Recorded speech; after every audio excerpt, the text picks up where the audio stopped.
अस्सलाम वालेकुम। Temporary custody जो है, order of temporary custody is an appealable order.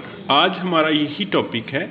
इसमें सबसे पहले हम इसमें रिलेटेड लॉ देखते हैं कि section 12, section 47, section 25 guardian and ward act 1890 है। उसका क्रॉस रेफरेंस जो है वो है जी सेक्शन 14 फैमिली कोर्ट एक्ट 1964, इसके साथ फर्स्ट कैजुअल, और सेक्शन 5 भी आपने देख लेना है।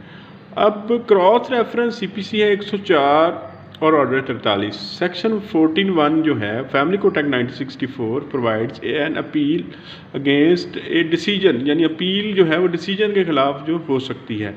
तो केस लाज इस पर जो है वो ICA number 69878 of 2022 Lahore high court, यानी 2022 Lahore high court, 1987 MLD 2563, 2006 YLR 2266, 1987 CLC 1630। ये है सारी केस ला। देखेंगे हमारा टॉपिक ये है कि एक प्रोपोजिशन कि क्या सेक्शन 12 जो कि फैमिली को गार्डियन एंड वार्ड एक्ट का सेक्शन 12 जो है, जो इंटरम कस्टडी आर्जी कस्टडी ऑफ वार्ड, यानी जो भी नाबालिग होता है ना उसकी आर्जी कस्टडी के लिए हम सेक्शन 12 की दरख्वास्त देते हैं, और सेक्शन 25 के तहत जो है मुश्किल कस्टडी के लिए दरख्वास्त देते हैं। अब सेक्शन 12 के मतलब ये इस केस लाज जो मैंने नीचे ICA number intra court appeal number जो मैंने बताया है उसमें ये डिस्कस हुआ कि क्या सेक्शन 12 जो है वो अपीलेबल ऑर्डर है। देखेंगे गार्डियन वार्ड एक्ट में सेक्शन 47 है जिसमें ये बताया गया है कि कौन से जो ऐसे ऑर्डर हैं जो कि अपीलेबल हैं। जैसा कि CPC में अगर हम देखें ना तो 104 सेक्शन और ऑर्डर 43 में बताया जाता है कि कौन से ऑर्डर जो है ना वो अपीलेबल है। 105 भी इससे रिलेटेड है। तो इसी तरह सेक्शन 47 में बताया गया है। तो अब सेक्शन 12 जो है टेम्परेरी कस्टडी, इसका जिक्र सेक्शन 47 में नहीं है। तो आम तौर पर ध्यान में आता है कि जी क्योंकि 47 में इसका जिक्र नहीं है तो ये अपीलेबल ऑर्डर नहीं है। तो इसके ऊपर ये डिस्कस हुआ। तो क्रॉस रेफरेंस जैसे मैंने सेक्शन 14 बताया है कि फैमिली कोर्ट एक्ट कहते हैं कि एक डिसीजन जो होता है ना उसके खिलाफ अपील होती है। अब हुआ इसमें ये कि देखें कि जब इसमें ना फैमिली कोर्ट एक्ट 1964 में जो है वो अमेंडमेंट हुई, उस रूल्स में जो कि 26 के तहत हमने पढ़ा था ना कि रूल्स में जो है ना वो तरमीम हो सकती है। फैमिली कोर्ट में जो स्केजुअल में तब्दीली हो सकती है, जो कि इसकी जुरिस्डिक्शन में जितने भी उसमें है ना 10 के करीब हैं।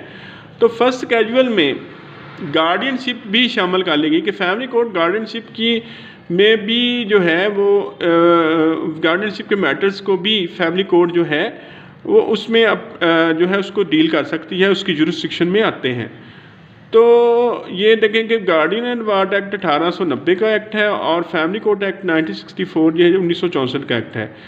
तो इसके तहत अब ये हुआ कि सेक्शन 12 के तहत जो उसके खिलाफ उस टर्म कस्टडी का ऑर्डर है उसके खिलाफ अपील जो होगी वो सेक्शन 14 फैमिली कोर्ट एक्ट 1964 के तहत होगी, और फैमिली कोर्ट जो है वो उसके खिलाफ जो है वो अपील सुन सकती है। क्योंकि गार्डियन एंड वार्ड एक्ट जो है वो एक पुराना एक्ट था जो पहले एनेक्टमेंट हुई थी, और 1964 का जो एक्ट है फैमिली कोर्ट एक्ट है ये बाद में आया है। तो इस वजह से फैमिली कोर्ट एक्ट जो है वो लेटेस्ट जो है वो एनेक्टमेंट होने की वजह से वो उसमें प्रवेल करेगी, और फैमिली कोर्ट की जो अपील का सेक्शन 14 है उसके तहत जो एडिशनल डिस्ट्रिक्ट जज साहब जो हैं वो या डिस्ट्रिक्ट जज साहब जो हैं वो सेक्शन 12 के खिलाफ सेक्शन 14 फैमिली कोर्ट एक्ट 1964 के तहत अपील सुन सकते हैं। तो इसमें ये जो केस ला है ना ICA नंबर 69878 ऑफ 2022, इसी तरह सिंध हाई कोर्ट का भी लेटेस्ट जो है उस पर रूल है, इस पर है। और इस केस ला में ये 1987 MLD 2563, 2006 YLR 2266 और 1987 CLC 1630 डिस्कस हुए हैं। और इसमें डिस्कस किया गया है कि क्योंकि एक तो ये जो आ गया ना कि गार्डियनशिप के मतलब भी फैमिली कोर्ट जो है ना वो अपील सुन सकती है। इसी तरह एक दूसरी बात जो है कि सेक्शन 12 की जो दरख्वास्त होती है ना उस पर जो डिसीजन आता है, उस पर जो ऑर्डर आता है वो एक मुकम्मल डिसीजन होता है।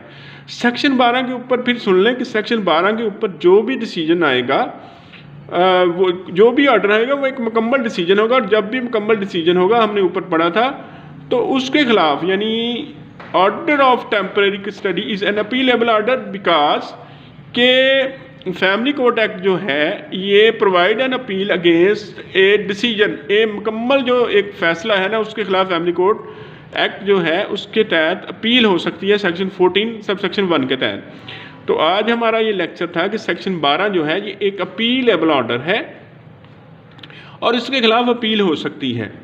तो मेरी इन हालात में आपसे रिक्वेस्ट है कि मेरे चैनल को सब्सक्राइब करें, ज़्यादा से ज़्यादा इसको जो है वो शेयर करें, इस पर व्यूज़ दें, और कोई ऐसी जो अगर इसमें कोई थोड़ी सी तब्दीली हो, इसमें कोई बेहतरी के लिए कोई बात है तो वो मुझे ज़रूर बताएं। थैंक